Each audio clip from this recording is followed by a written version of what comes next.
Hello, and welcome to the first ever BigSlice Gamescast. I am your host, Corey Stroby, and with me I have Jessica. Hi. Um, we've never done, well, at least I've never done a podcast before. Have you? Not a podcast, no. Lots of talking on game chats and Xbox, but that's about it. Yeah, so this is the first time I've ever, well, I did YouTube for a little while, so I'm not like new to talking through a mic or even just talking to myself, but thankfully I don't have to do that on this. But like, I don't know, recording into a microphone is not something that's totally new. It's just figuring out what to say at the beginning is the hardest part, to be completely honest. Right? We could talk about games all day. It's what do we say in the beginning? Yeah, it's usually just how do we open this? But basically I have a list of topics from like just this past week. And I wrote down kind of a couple main topics. So there's a few articles that I pulled up from gamesindustry.biz. I'm not a journalist, so everything that I say about those articles are basically pulled right from the article. I'll credit the author of the article and have a link to the article so anyone listening can go read the article themselves. Hashtag fact check. Yeah.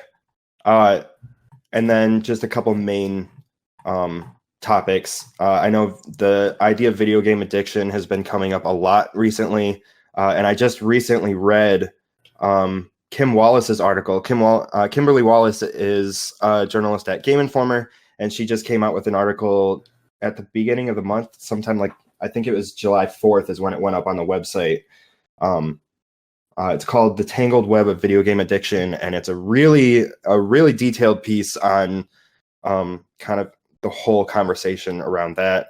Nintendo just released an announcement about Nintendo Switch Lite, so I have a bunch of details on that, like specs, when it's coming out, how much it costs, blah, blah, blah.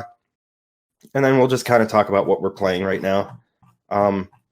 So we'll get into the topics of the week. So this first article comes from gamesindustry.biz by Hayden Taylor. Just because discrimination is illegal doesn't mean it doesn't happen. So obviously discrimination still happens in every industry, not just the games industry, but life itself. Yeah, there's a lot of discrimination, but this is talking mostly about discrimination against people who are disabled. So there's a quote from Felicia Pren in this article, and she's actually she's a producer, a writer, and a campaigner, mostly for disability within the industry, or discrimination against the disabled in the industry. But the quote is, we as disabled people finally might have a real role for ourselves. And the games industry, you HR people, CEOs, people in power, you have the chance to actually change the world and actually change how people perceive us in the future. Because the more companies willing to openly recruit and openly include disabled people in their teams, the less of a stigma it becomes for other industries. It sends a message, and I think the important thing here that we have for so long been made to feel there is no place. So that's directly from the article. Just because discrimination is illegal doesn't mean it doesn't happen. Now, I know in the industry there's a lot to do with discrimination in terms of disability, just from, I think, a lot of developers just not being completely educated on disability. So like there's a lot more research going into accessibility in games. So like if you're colorblind, there's a lot of games will have settings. Yeah, like red, green, and stuff like that. Yeah. And I know I think it's mostly AAA companies, just because they have the resources to look into stuff like that. Right. And to actually test it. But I mean... But that's the thing, though, is with testing, like, if you have someone, I mean, there's so many disabilities out there, unfortunately, but like, something as simple as color blindness, you could have someone easily on your production crew that's, red, green, colorblind, or whatever, the other ones are, and they can be in production and watch you, the development and be like, hey, by the way, this looks a little weird to me. And someone be like, oh, hey, thanks. Like, they don't have to wait till testing, like. Right. Like, even just, and I think that's exactly what she means. There's actually another quote. She said, let's see. Prince suggests a less transparent hiring process when it comes to disabilities in hopes that hiring staff and HR wouldn't obsess over it. She goes on to say, being more inclusive in this sense to me would be focusing specifically on the tasks that need to get done and what the person applying to the job is bringing to the table. So when someone with a disability gets hired, what they're bringing to the table is knowledge on their specific disability that nobody else is going to have, which brings a totally new perspective and an extremely useful one in terms of accessibility to the development team.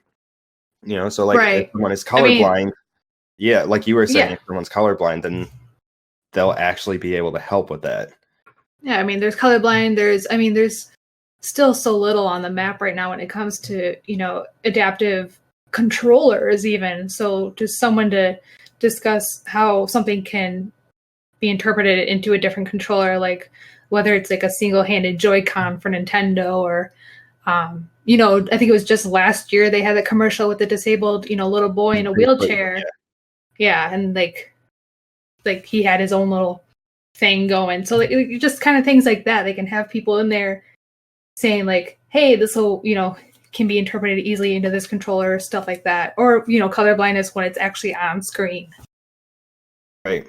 Yeah. And I know that because there's, I don't know if you've ever heard of Able Gamers, but that's something that I've read up a couple times on.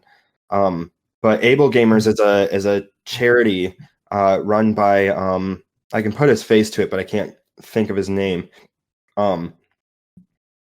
But he founded the charity of Able Gamers, and they have a partnership with Xbox now to create the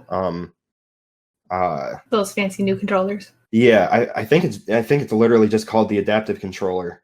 But like I think the one in the one with the cute little wheelchair kid, he like, was it like a pad basically that he could hit, I think? Yeah. Yeah. I'm trying to find actual details on it. I'll post a link of it once I find it. I should have looked that up before. Yeah, some comments. But the adaptive controller is for people who have kind of mobility issues. They can't use a regular controller, or they can't play games with a regular controller that most other people can use. So Xbox and Able Gamers partnered up to make this adaptive controller, and they actually had a commercial during the Super Bowl that kind of showcased that. And I think that's we talked a little, I think I mentioned something a little bit before actually recording the podcast about how back in 2013, when Xbox and PlayStation 4 first launched, Xbox didn't have a great announcement, and a lot of people were upset with a lot of their initial plans just not being very accessible for trading and just being friendly gamers. And after Phil Spencer took the position of head of Xbox, I don't remember what the actual role is called now, but like he's CEO or whatever. I think he's the head of the games division. Oh. So head of Xbox or head of games at Microsoft. They changed the title, I think. But anyway, he's basically at the head of the Xbox division at Microsoft. But he has been pushing more direction for accessibility, being more transparent about just discrimination overall in general. He's been doing a lot more stuff for women in games. He's been doing a lot more for disabilities. And it's making Xbox look a lot better than they did 5 or 6 years ago. And I have a lot of respect for that guy. But this adaptive controller is just, exactly. It is something that needs to be done more often with all consoles. I mean, it's not like disabilities is a brand new thing. Right. I mean, I know Nintendo did something, like Nintendo themselves did something back with the NES. So I don't know exactly when it was, but I know they had an adaptive controller that could like it would well, it basically like it would strap to the user, like, and then there would be like this long, like basically like um thumb thing, whatever, this long thing that they would just control with their mouths. Yeah. And that was Nintendo, so that's cool. Because basically what it is if the actual company hasn't done it, it's people having to 3D print or come up with their own contraptions, which they shouldn't have to do. They should just be able to go get one. Yeah, and actually I was just trying to look up what you were talking about, and I just came across an article from like last year on The Verge talking about someone got the Microsoft's adaptive controller working on the Nintendo Switch. I don't know if that's supposed to be, I don't know if that was meant to happen or if that's just a happy accident or someone worked on that. But yeah, it should be happening with more consoles. But yeah, what you were talking about, I remember seeing some videos on that, but I don't know. Yeah, I mean, that NES, so that was a while ago. Yeah. I mean, even now there's a lot of like there's prototypes of different adaptive controllers for different that focus on different disabilities. But I think the games industry article not only talks about that, but it's mostly about like discrimination in the workplace. So while there's a bunch of controllers and prototypes and whatnot to help disabled gamers in general play the games as well as anybody else, or be able to play games just like everybody else.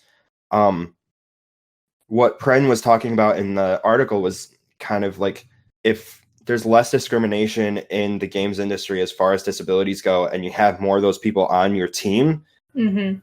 they are going to be a lot more helpful in terms of accessibility for your game. And one of the things that came up was the whole have you heard of the I still don't know how to pronounce the name, Sekiro? Sounds familiar. Yeah, the Dark Souls like game where you're a samurai or whatever. Oh, It's it's basically impossible, that one. Yeah, no, I haven't played it. I probably won't play it because I can't afford to keep buying controllers after destroying them in rage. Yeah, that's basically what that game is. It's just nonstop rage. Yeah, that I kind of want to try it, but at the same time, it's like I know that game's not for me. But apparently, there's not a whole lot of accessibility options in that game, and the founder of Able Gamers actually brought that up. I can't believe I'm still blanking on his name. Let me bring it up really quick. I can actually try and able something. probably find the tweet too. Steve Spohn.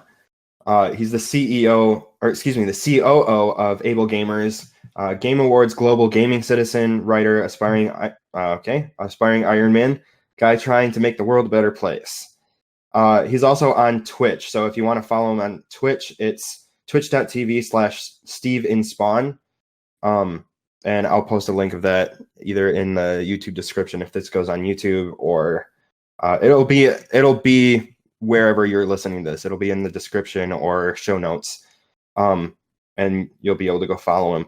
But he brought up the point that Sekiro didn't have a whole lot of accessibility options, and it caused a controversy. Like a bunch of people were saying, not every game has to be easy and playable for everybody. It's for a specific audience.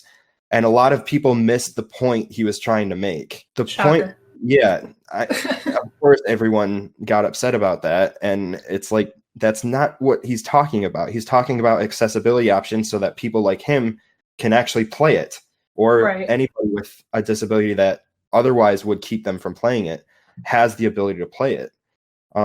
It's not about making it easier. It's still going to be challenging. They're not asking for you to water it down and make the game itself less challenging. It's just, you're not nerfing the game. You're just changing the way it's played. Exactly. or giving other options so that people with certain disabilities are able to play it, or that it works with the adaptive controller, or it has, options for color blindness, or I don't know if you can actually do anything for anyone with epilepsy. I know that's always a warning. They usually have a warning in the beginning. I think it's just. I think that's in every game. Severity of how bad you're epileptic. I mean, it's watching out for flashes for most people, and some others they have more to deal with. I'm not sure if there is a way to help with that. There might be that might be something else to research a little bit, is epilepsy as another disability for gamers, or for accessibility options. Yeah. I'm not sure if there's a whole lot of. We can always touch back on this too. So. Yeah. But yeah, so the main idea of the article is basically the way that the article ends is it kind of ends with a call to action from Pren to suggest more workshops to tackle prejudice and unconscious bias on the matter of disability. So like even studios having workshops to educate them on certain disabilities or just disabilities in general, so that they can be a little bit more educated on how they can provide more accessibility options. And she's totally right. Like if more teams can have more people with those disabilities on their team, it's going to benefit them a lot more. One of the things that she actually says, there's a quote here: "When you let us help, we're going to tweet about it. We tell the world, and that's good publicity for you." And that's a quote directly from her in the article, and she's right. It's a win-win. When you hire someone with disabilities, they are going to tweet about it, and that is going to make the company look good. And having them on your team is also going to help you develop better accessibility options. So, right. And the things that only things I can think of necessarily at the moment that like maybe companies are thinking why they can't, bring on these people is maybe like if they offer healthcare and they can't afford, maybe, if someone needs more assistance with that. So like I can kind of understand that, not that it's necessarily a good reason, but right. Just trying to think of why they would say no. But I mean, even if they can't, for whatever reason, if a company can't bring on someone, there's nothing wrong with, like what you said, doing a workshop or even having a panel of, people with disabilities, and, they can ask questions like, what would you think of this or whatever. They can just sit there and learn. Like there's so many things they could do, and they just unfortunately don't, but hopefully they'll get there. Yeah. I think that kind of brings us to a good end for that topic. But if anyone listening wants to check out more of just disabilities in games in general, like just look up resources and whatnot, there's a lot of resources, and I have a couple here. Look up Able Gamers. It's one word, capital A, capital G. So Able Gamers, game accessibility guidelines. If you're into development, it has the website's actually pretty substantial. There's a lot of resources. There's basic ones like control and mobility. There's a bunch of different controls, like remapping controls for anyone that, like, for example, if you have rapid button pressing that anyone with a mobility issue in their hand can't actually do. There's other options for that. There's cognitive, vision, hearing, speech. And these are all just really, really detailed game accessibility guidelines for anyone who is into development and would like to look into that. It's called Game Accessibility Guidelines. Again, the link will be in the show notes. Yeah, and if you want to give yourself an extra gold star, I mean, almost everyone knows somebody with some sort of disability. You could always reach out and be like, what do you think of this? Just kind of see like if they have any trouble with certain video games or whatever. Yeah. Educate yourself. Yeah, because I'm sure anyone like that would love to educate someone who doesn't quite understand how their disability works, what they actually need, what they don't need, but everyone thinks they do. Just get yourself educated and, see what you can do to, you know. That could also make a good guest for a future podcast. Yes, it would. Yeah, that's something that I'm sure I'll look into at some point. Okay, next topic. GameStop, as new subscription services evolve, will evolve along with them. This is by Christopher Dring, which is an article on gamesindustry.biz from July 9th of this year. So, GameStop. I'm sure, yeah. I'll be honest, I am a GameStop person. I just like shopping there because anyone that works there is really knowledgeable about games. It's always a nice experience, at least for the most part. Yeah, my experience has been positive, but I know a lot of people don't like GameStop because, they're an evil corporation and whatnot. But they are not doing great right now. I actually looked up their stock yesterday, and since the beginning of the year, it's dropped 300%, which is obviously, it's obviously a really big dip. But most of that is from physical sales dropping, which. Well, the thing with physical sales is, I remember, back in the day when a video game would come out and I would, either myself rush to the store, have mom and dad take me and go and buy a physical copy. And that was great. And I loved having that material, thing in my hand. But as, technology moves forward, it's almost like, I don't know, like I would rather just kind of have everything on one thing. So like take my Switch, for example, like I have Breath of the Wild on cartridge. That's it. The rest of them I downloaded straight from Nintendo Store, and I honestly don't mind just being able to be like, I'm done playing Breath of the Wild, let's switch over to, Super Mario. And it's done. I don't have to get up or anything. Yeah. Yeah. Most of it is going to be a convenience thing, just because, like you were just saying, you don't have to get up. You can just turn off Zelda and immediately go to the next thing. And even with Google Stadia coming out, and I don't remember which company it was. It's a subsidiary of Bethesda. I don't remember which studio it was. But they have Bungie? No, because I know Bungie's doing stuff with Google. They might. Oh yeah. No, Bungie's on their own. No, they were. They were partnered with Activision, but they recently divorced from them, taking Destiny IP with them. Yeah, which honestly I think is for the best, because I think Destiny's going to do a lot better now that they're separated. Well, you can see what Activision's been doing to World of Warcraft, so right. Yeah, so that's a topic for another day, but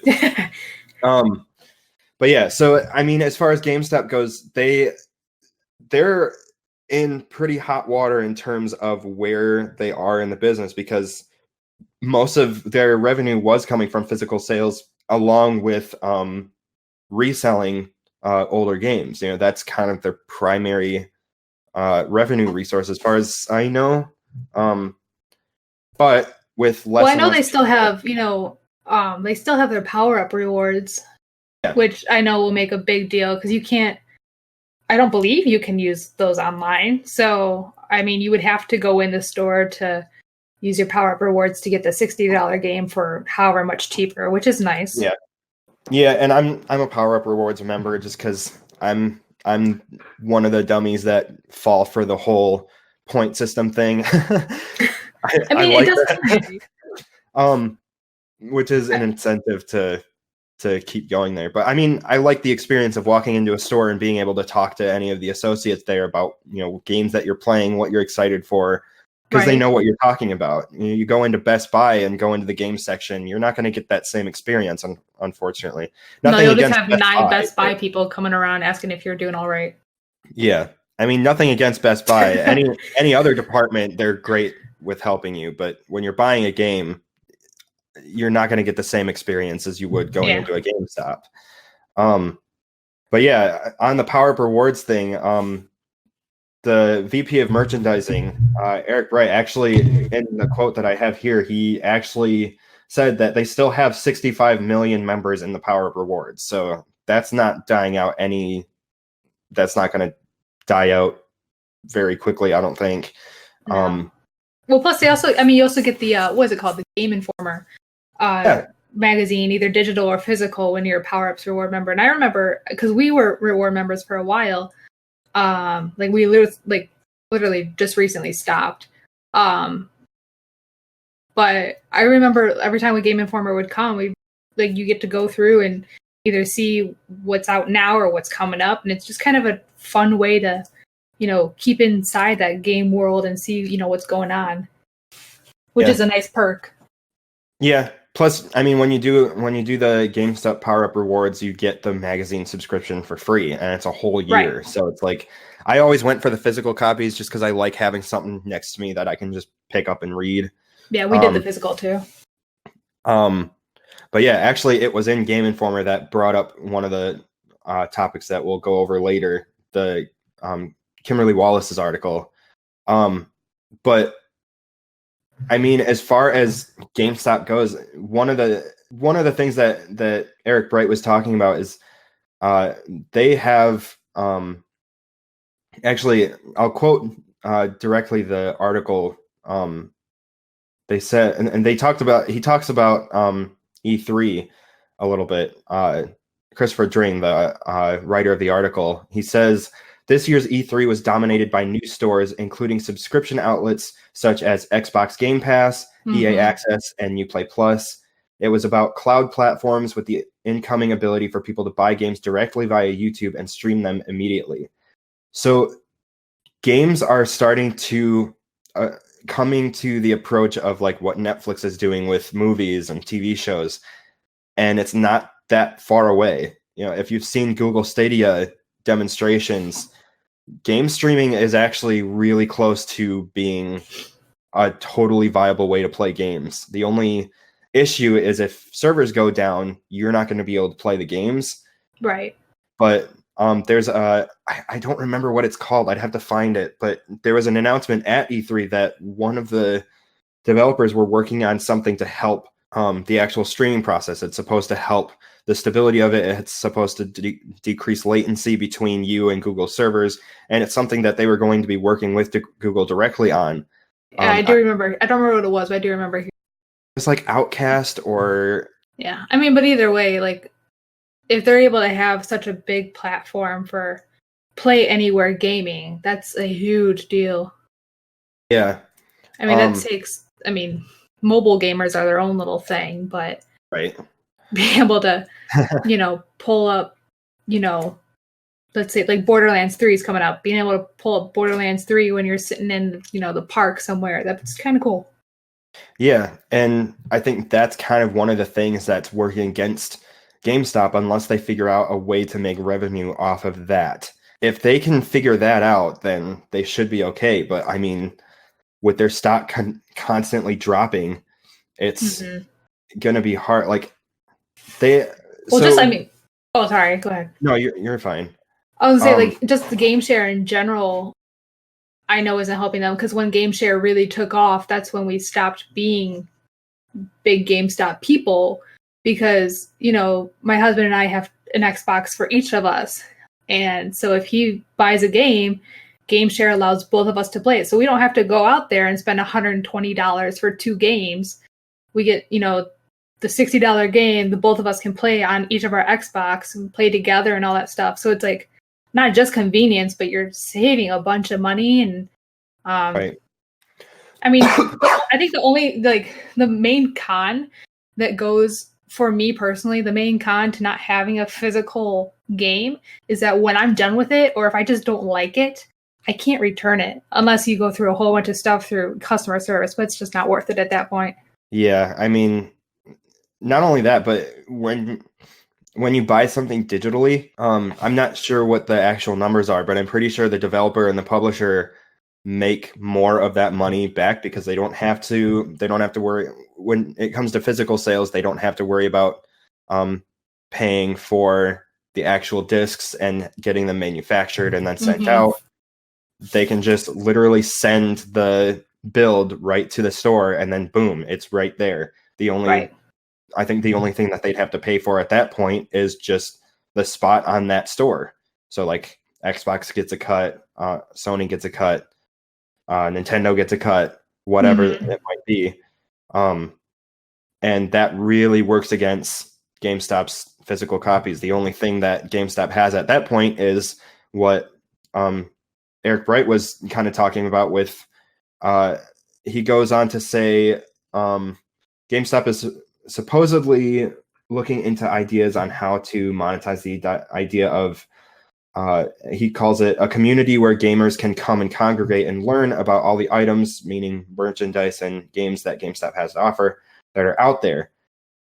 The idea, I think, is looking into the idea of somehow monetizing the community aspect of GameStop.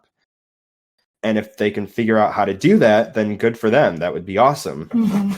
But it's not winning investors over, obviously, because their stock continues to drop. And that's the thing that they need to worry about. Yeah, it's great if GameStop fans are totally on board, but if they can't get investors on board, they're not going to be able to.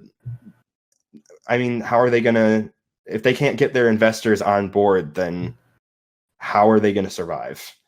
If they can't get their investors on board, GameStop only has a little bit longer to go, basically. I'd say if what they're working on, I have a couple other things listed here too about, they have the GameStop, I think it's called the GameStop Performance Center, where GameStop now has a deal with Complexity Gaming and built an 11,000 square foot performance center, which features a public gaming area as well as cutting edge performance training via data analytics, special gaming equipment, video studio, and a merchandise area. That also sounds really expensive to build. Yeah, but I mean, basically what it sounds like is it's a nice kind of more video game arcade area, which I think could be really cool. But yeah, you'd have to, raise a lot of funds to build, if you were to build more than one, and of course you'd have to test it as well to see how successful they'd be. Right. And we won't even see that for a little while, I'm sure. Oh yeah. And it also sounds like they're doing something with Overwatch so that any Overwatch players can learn from the pros. By the sounds of it, at the Performance Center, they'll have like days where they have pro Overwatch, like people from the Overwatch League live streaming from the Performance Center, and anyone in one of the stores, if they come in on a certain day, they'll be able to watch the live stream of that. That's my guess, or that's what I got from that anyway. Which they'll have to have some sort of incentive to come in and watch, because if you're talking live stream, unless it's only offered to be watched there, like most live streams, you can watch them anywhere. I'd rather stay home on the couch than have to go to, GameStop to watch a live stream.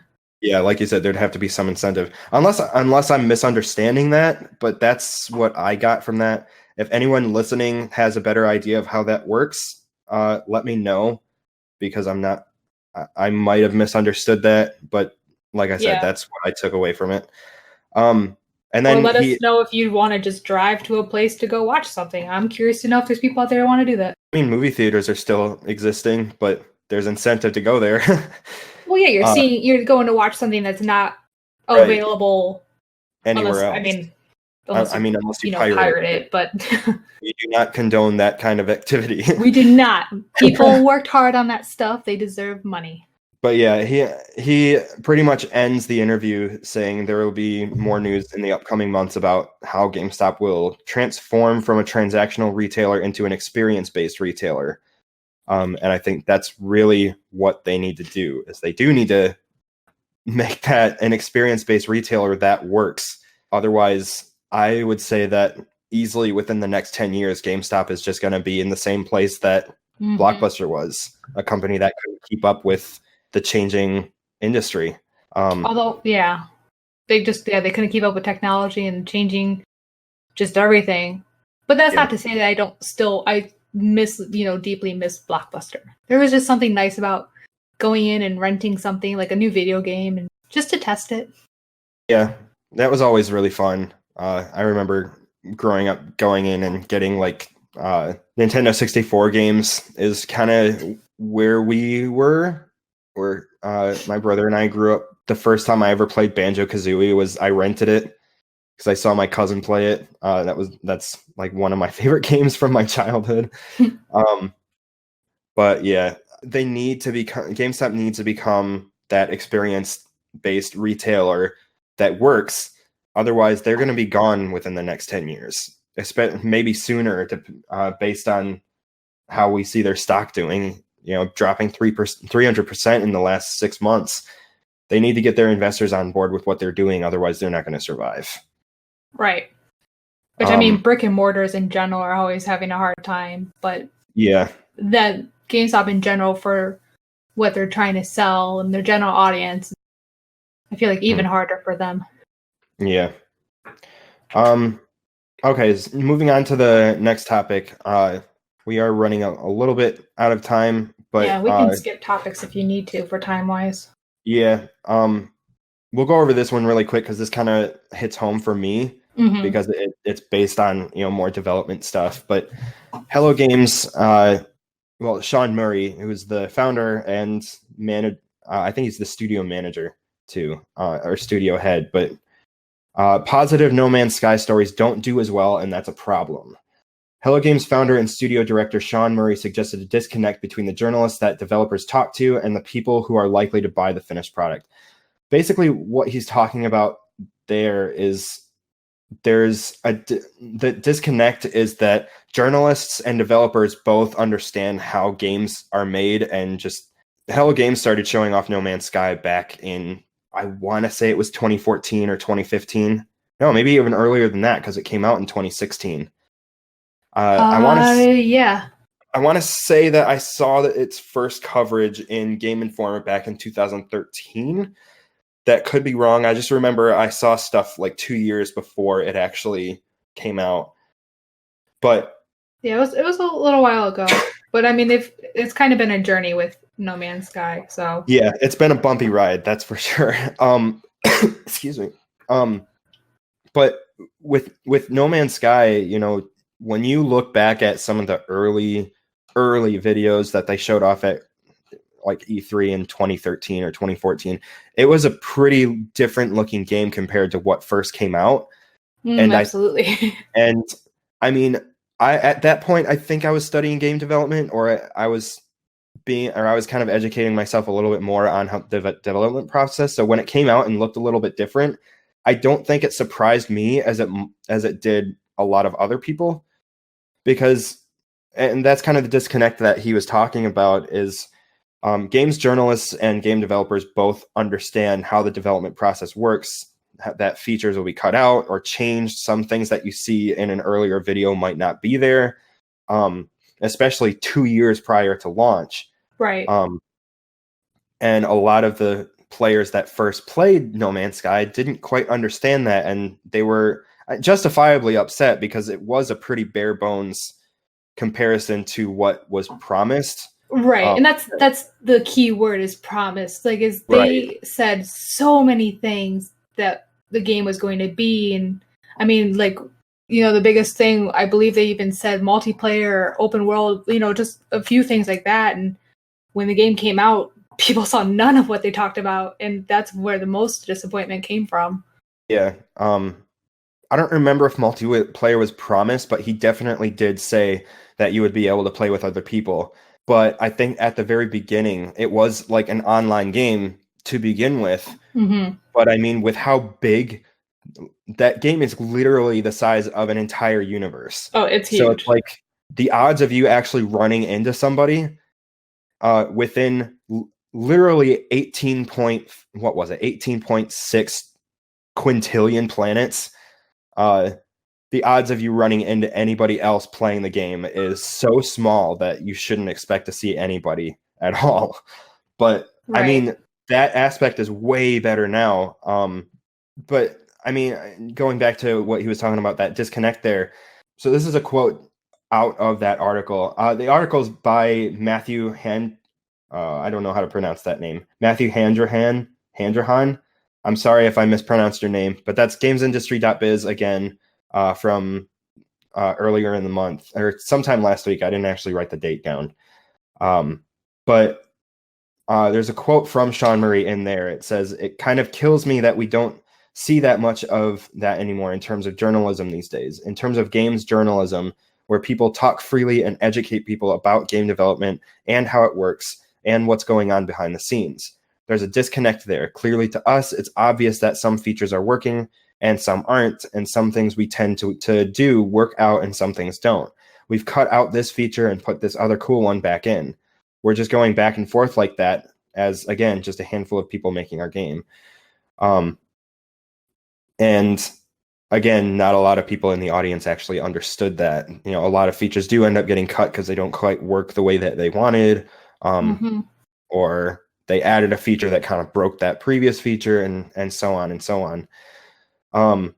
And he actually goes on to say, in terms of communicating with the audience, he said, "I sat down so many times to write the perfect blog post that was going to explain everything about the development and where we were and our roadmap for the future. I did that so many times, but I could see that it didn't hold credibility for right or wrong." And he's right. There's a lot of companies, and he actually pointed out that EA and Microsoft, EA specifically with Anthem. Oh, yes. Yeah, that launch was pretty rough. And after that launch, they immediately started communicating to the audience simply by talking to them. But obviously it wasn't working. They were still angered by it, rightfully so. I mean, well, maybe not quite rightfully so. They were pretty brutal with that team. I think that a lot of the backlash was a little unfair, but at the same time, yeah. But because I was very excited with Anthem. Anthem was something that my husband was watching for years. And when it came out, you know, we did the EA access where you got like the 10 hours free and whatever. And then we went through the game and it was good and we liked playing with our friends, but and then suddenly it was buggy and, you know, servers were down a lot, which happens, especially during, you know, opening weeks and stuff. But then I think what ticked a lot of people off the most was that the devs just kind of dropped. Disappeared. Yeah, like Anthem's just kind of like this thing in limbo right now, and people liked it and they wanted to keep playing. They just wanted a couple things fixed, and now it's just like, welp. And that's kind of what I think Sean Murray was talking about, is how, like, actually what he said, he actually gave advice to any developers that do that, as far as communicating with our audience, is not communicating just by talking to them, because if you've got nothing to show off, then all you're doing is giving them what could be empty promises. And that's why he backed off from the press and talking to the community, and instead putting the team putting their heads down, getting to work, and then updating the community later when they actually have something to show them. And you look at where No Man's Sky was at the beginning of its launch and where it is now, and it's like, that clearly worked because No Man's Sky is better than it's ever been. I go back to it every once in a while, and I play it for hours. Yeah, a lot more people have picked it up than the past few years where it was just kind of empty. Yeah, and there's this whole I don't remember I think it was No Man's Sky Next, where they added this whole new underwater feature. It was basically, you had No Man's Sky, and then when you go below the waters, it's all of a sudden it's what's that game where it takes place basically entirely in an ocean? Do you know what game I'm talking about? BioShock? No, not BioShock. It's a recent one. Subnautica? You ever heard of that? I can't remember. Okay. There's one. There's a game. It exists. Yeah, it's essentially, I mean, it's a survival game where you're building stuff to survive and exploring and whatnot, which is kind of what No Man's Sky is, only, you know, you're in outer space and in a universe. But now, like, No Man's Sky Next released this whole patch, or this whole new thing where you had underwater features. So, like, you could build bases underwater and have, like, I don't know if submarines were a thing in it yet, or if that was even a thing that would be in it. But it was like this whole new thing that No Man's Sky had in that huge update. And now they have an even bigger update that revamps the multiplayer and now VR support, which the reviews were pretty good. The VR support apparently works really well. There's not a whole lot of latency. It feels really good. And you can literally just pop into whatever account you're already using. Like you can just jump right into the game that you've been playing and just have it set in VR, like without having to start over, which is pretty crazy. I can't even imagine that game in VR. Yeah, that's why I'm starting to save up for PlayStation VR. I always said if No Man's Sky started doing VR, that was going to be the thing that sells PlayStation VR for me. Because I want to be able to look out my cockpit window and literally see a planet below me, which I want to do that so bad. Yeah, that'll be great, especially once you get on the planet with all the different, flora and fauna and creatures with butts for faces. I mean, that's been fixed, but I remember early builds or earlier within that game's life cycle is you'd walk around and randomly see a creature that literally just has a tail for a face, and it was like, oh god, what is that? Welcome to Planet Butt. Yeah. Oh, I'm sure plenty of people have named a few planets butt or buttocks or something or along worse. those lines. Yeah, or far worse. But yeah, I think the main point of that article is that there's just a lot of negativity that surrounded No Man's Sky simply because there is a disconnect. There was a disconnect between,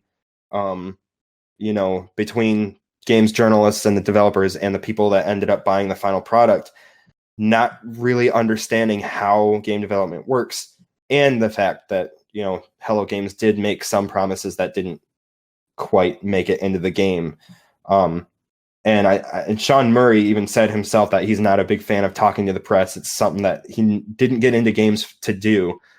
He just wants to make games. He's not really a PR person, which is totally understandable. But at the same time, you have to, if you are going to do PR, you have to be responsible as far as what you're promising, what you're telling the audience, and make sure that you don't end up accidentally giving empty promises or accidentally saying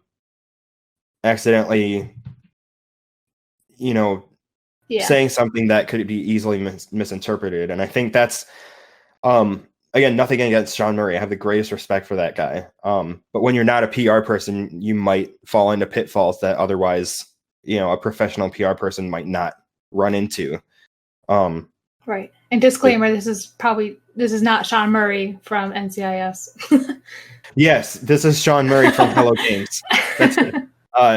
Yeah, when you look up Sean Murray, you're not going to see Hello Games. If you type in Sean Murray Hello Games, then you'll get him. Yeah. That's right. I've done that a few times, and I got a completely different Sean Murray. But so yeah, Sean Murray, studio head of Hello Games and director of No Man's Sky, not the other one. Not the adorable actor from Hocus Pocus. But I think the main point of the article is just that there should be a better connection between journalists and the community, and just education on how the development process works, as well as what he kind of gave advice to as far as EA and Microsoft and how that went. Is he actually said, the last quote that I have from that is, if you want to communicate with the community, then you've got to do an update. You've got to release something. It's a really brilliant thing, and it starts to inform your thinking. How quickly can we get an update out? What can be in it, and what do we want to say with this? It's a weird way of thinking, but it's a nice way of thinking. So basically, communicating with your audience by sending out patch notes and updates and showing them that, hey, we are working on it. We could use some more feedback, but we are working on it. We're not, we didn't disappear with your money. We are working on fixing the stuff that you're complaining about. Take a note from Anthem. Yeah, and hopefully Anthem ends up coming back with better results. But all right, so the next topic, we might have to run through this a little bit quickly because I am running out of time. But I mean, we can always just save them for the next one. It's up to you. that's true. One thing we'll save this topic for next time. We're not going to bring topic. Yeah, it's going to be an extensive conversation. Yeah. But it is about just to tease it. It's about video game addiction, the whole gaming disorder thing coming out, and just extensive article on that Kimberly Wallace wrote, and it's on Game Informer's website. It's called "The Tangled Web of Video Game Addiction" by Kimberly Wallace, and that's going to be one of the articles that we kind of talk about. But I do want to get to the Nintendo Switch Lite that was announced in the last week, and it's a little weird because it's like a lot of podcasts. Like I listen to Kind of Funny and IGN and occasionally read stuff from Kotaku. Those are kind of my main sources. But one of the things that a lot of them have been agreeing on is this weird idea that the Nintendo Switch Lite can't switch into TV mode. It can't be docked. Right, so it's not really Nintendo Switch, it's Nintendo Lite. Yeah, it's literally just a handheld only version of this. Which there's nothing wrong with that. Like, because I know there's a few people that never dock their Switch. Like they usually only dock it to charge it, which is right. Whatever. But I playing on the go. That's the point. Yeah. And that's what this is, I guess. But it launches September 20th in 3 colors: yellow, gray, and turquoise, and they're pretty nice colors. They're nice and light and whatnot. And it does still support Amiibo. Yeah. It's it's basically another version of the Switch, but only handheld. Well, in a way, I mean, we were in a Xbox party the other night, this past weekend, and there was someone who knows that I'm a Nintendo person because I'm usually playing Nintendo while we're in a party. And he's like, "Hey, did you hear about, the Lite? What are you thinking about? Are you gonna get it?" I'm like, to me, it just kind of seems like a new version of Game Boy, honestly. Yeah, that's pretty much what it seems like. I mean, obviously, it's more powerful than a Game Boy, but it's kind of the same aspect where it's only handheld. As far as the specs go, I mean, this one's going to miss a lot of things that kind of was part of the Switch. They had the detachable Joy-Cons. You can't detach them. But can't detach them. You can't dock. You can't dock them. I don't believe it has the motion sensor, right? Right. Or is that not sure yet? I don't. At least the Joy-Cons that are on the Switch Lite do not have that. It's not going to have the HD rumble. It doesn't have a kickstand. But one thing that it does have that the Switch doesn't is it has an actual D-pad instead of the 4 face buttons on the left, which is whatever. I mean, when you think about it, can that really work with the other Joy-Cons? Because it's like when you take the Joy-Cons off and use them for multiplayer, you still need the 4 face buttons. Because in reality, depending on the game, it shouldn't technically make a difference. That's true. The only difference is that it might feel a tad different, but it should. So you'll have to get used to it, aesthetically, but that's kind of it. I mean,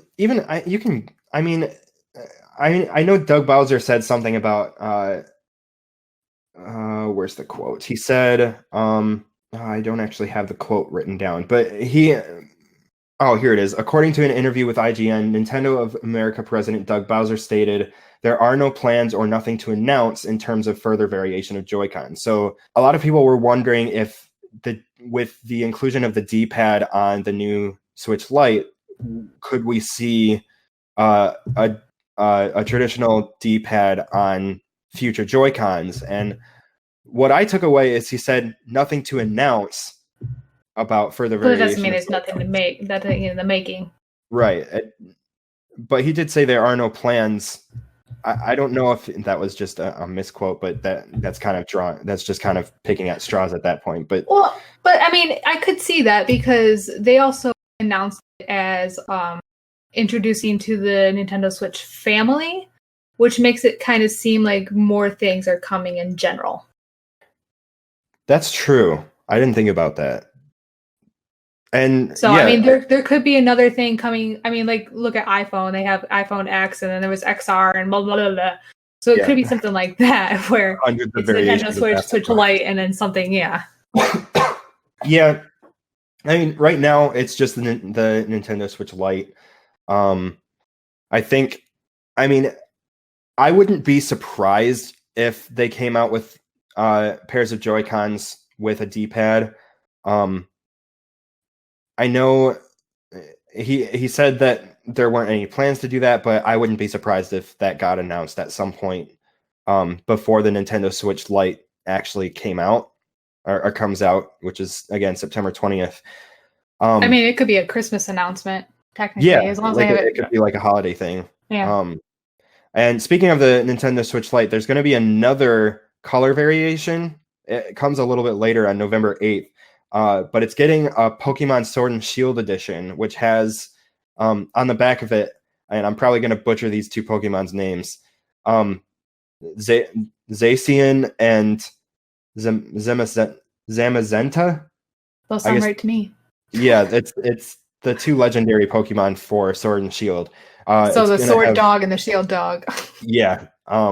There's illustrations of those two on the back, as well as color palette that fits Sword and Shield, and it's a really cool looking Switch Lite. But again, I'm probably not going to get it.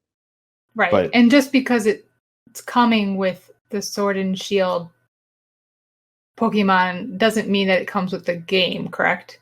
Right. That's one of the other things is Pokemon Sword and Shield is not included with the special edition Switch Lite, which I think is kind of a miss on their part. Well, it's really weird because, like, you look at all these Xbox or PlayStation bundles where, like, if they had, like, you know, like Xbox Halo bundle, like you get a Halo looking Xbox, like it came with Halo. Yeah. Like they always kind of bundle it together. It's really weird that they're not doing that. It's weird that Nintendo, of all companies, isn't going to do that, because they've always had, you know, think back to, like, I think even the Wii had, like, had a Twilight Princess skin that came with Twilight Princess. They had 3DS, Zelda 3DS that came with Link Between Worlds. They had a Zelda Switch. They had the Majora 3DS too, which came out when they revamped Majora's Mask. Yeah, when they had the 3D Majora's Mask, it came with that. And then even the Switch had I think it had a Breath of the Wild version that came with Breath of the Wild. But then Pokemon Sword and Shield is huge. It's the first, like, actual console mainline Pokemon game, and they're not going to bundle it. Like, that seems like such a, like, this is OG. Yeah, it's huge. It just seems like a big missed opportunity to me. I mean, it's not too late. They could always be like, "Oh, just kidding. We decided." They have been pulling our legs a lot in the directs. Yeah, like they did that with when they announced King K. Rool.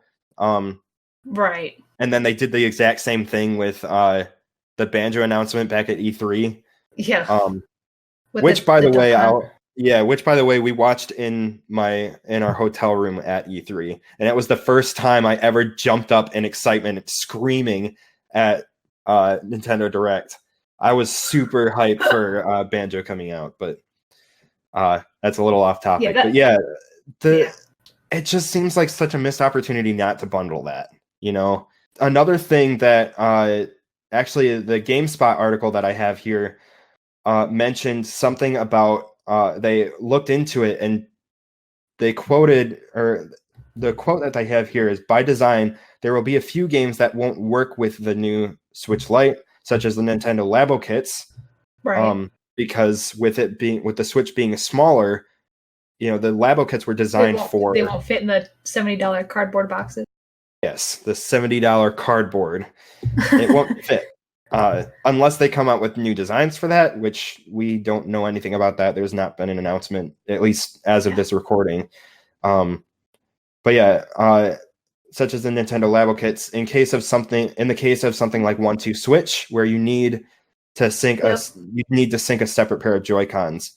which you can do. You can sync different Joy-Cons to the Switch Lite, but without a kickstand and without docking, you'd have to play in, what is it, tabletop mode that they call it, where you set it on the table, which just seems You could do inconvenient. tabletop mode, but I know it is. I actually, because it's Prime Day, would have been looking, and I have noticed that there are a lot of stands on Amazon that you can buy for Nintendo Switch. So I mean, people might just do that.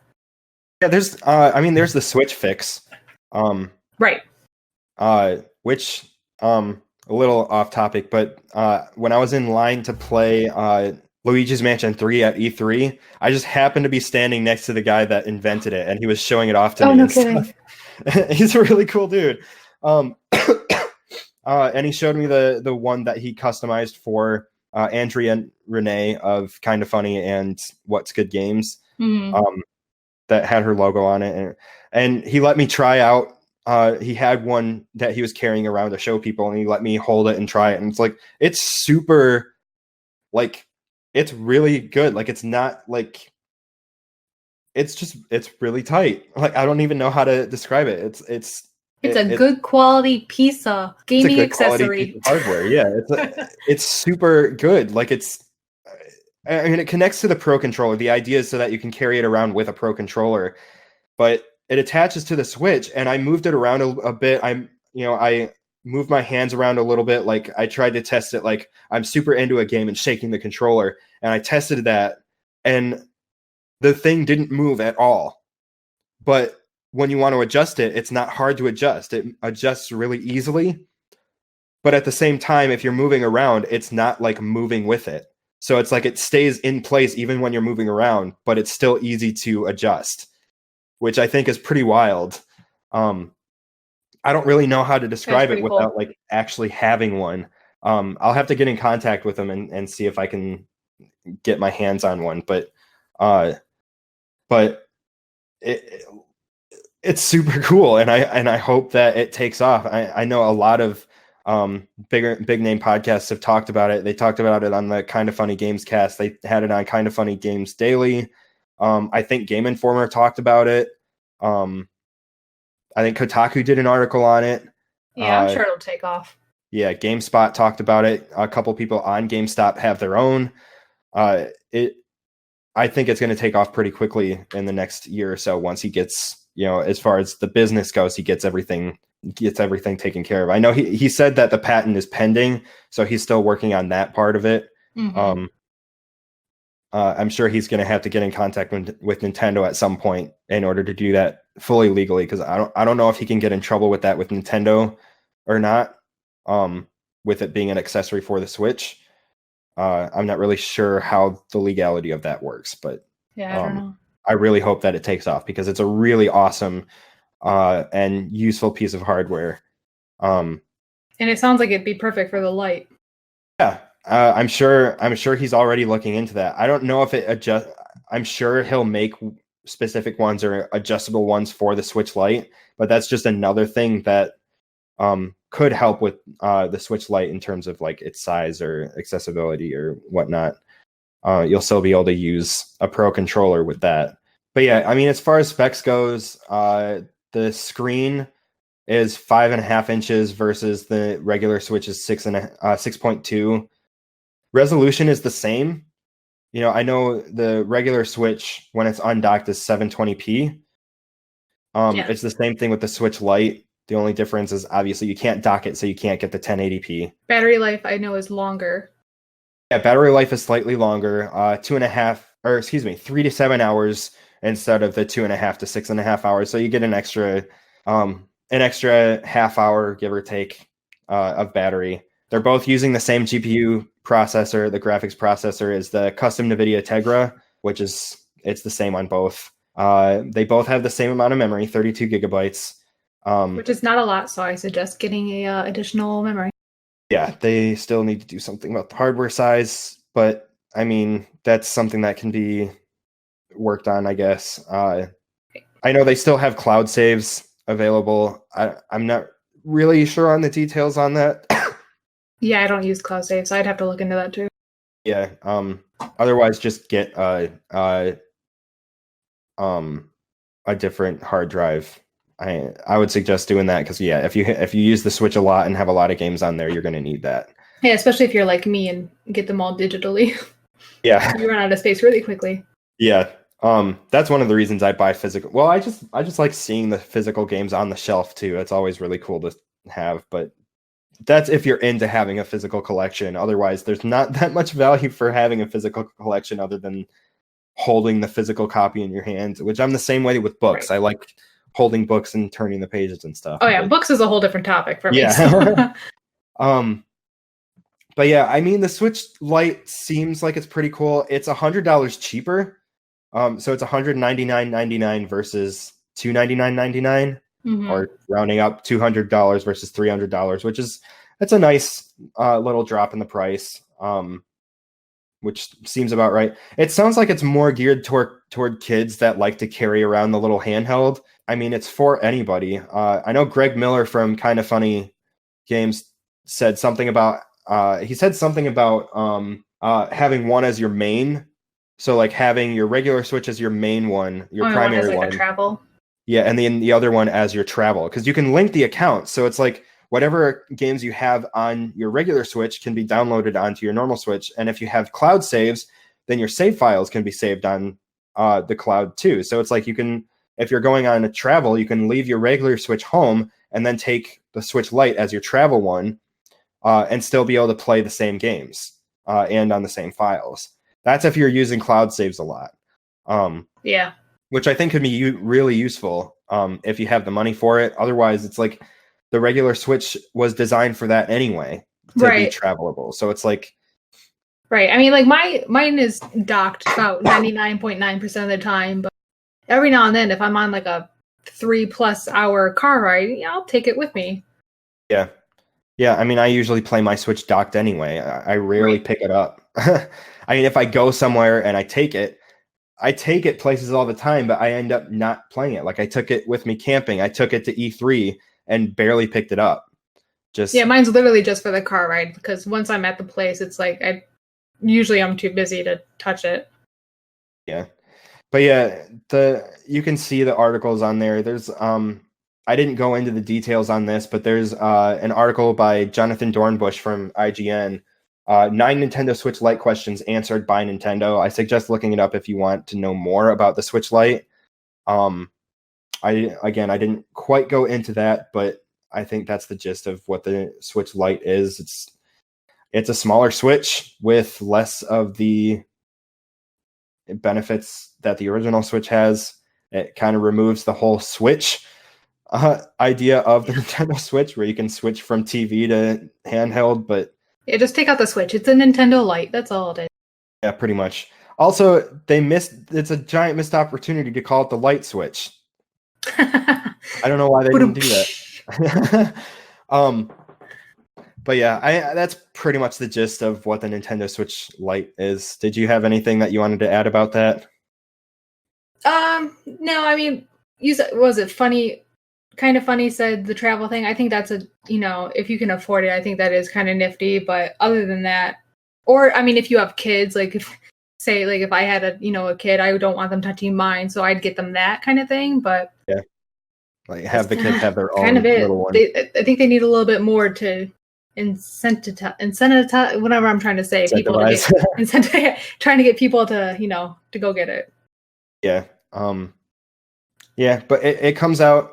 The Switch Lite comes out in the yellow, gray, and turquoise on September 20th of this year, and then the Pokemon Sword and Shield edition comes out November 8th. Again, that does not come with it doesn't come with the Pokemon Sword and Shield game, at least as of right now. I think they really should, because that seems like a big missed opportunity to sell more hardware. Yeah, we'll see more come holiday time. They might put it in there. Yeah, there's going to be more news on it coming up, I'm sure.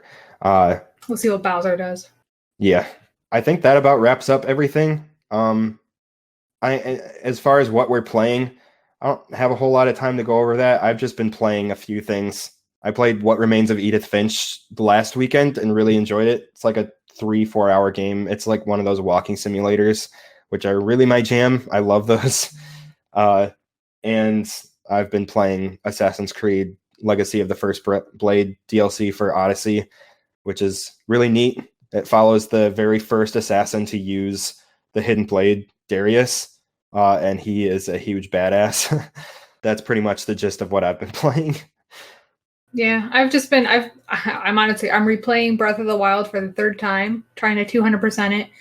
And I just got done doing a little bit of Life is Strange, like the additional ones. Like Captain, what is it? Adventures of Captain Spirit. That one, and the one where they go into a little bit more of Rachel's story, and from the other game, from Life is Strange, just the original. So that's a lot of fun. Before the Storm. Before the Storm, yeah. That's really good. I'm a sucker for games where you make decisions and it impacts the gameplay. Yeah, those are really super awesome. I mean, don't ask me to make a decision in real life, but when it's a game. Yeah, those types of games are always really cool to see. And Life is Strange is probably one of my favorite narrative games this year. Yeah, Telltale is really. I mean, I love all the Telltale games too, like The Walking Dead. That one really got me. Yeah. I still need to finish that. But yeah, that's basically what I'm playing right now. And Minecraft. Minecraft is always fun. Always. I've never actually played with anybody. I played by myself for like 20 minutes and just realized this is not a great game to play by yourself. I mean, I can play by myself, but yeah, it's definitely like we have a realm with a few of our. So we usually just hop on the realm and we kind of create stuff together. It's a lot of fun. Yeah, it's probably I'm going to do that tonight. All right, well, that pretty much wraps up this podcast. Again, this is kind of the first podcast. I'm sure we're going to continue to do this because this was really fun. I don't know if you had fun. I had fun. Yeah, I hope you had fun, listener. Yeah, whoever is listening, hopefully a few people. But either way, we're probably going to continue to do this because this was really cool. I've never done a podcast before, but I listen to them all the time. And honestly, it was a lot easier once you get talking. It's really, really fun. Yeah. But yeah, let us know if you like podcasts or if you'd prefer like a video thing, because people are different. You never know. Yeah. But I got to wrap it up there because I have to be somewhere in less than 10 minutes. So, yeah.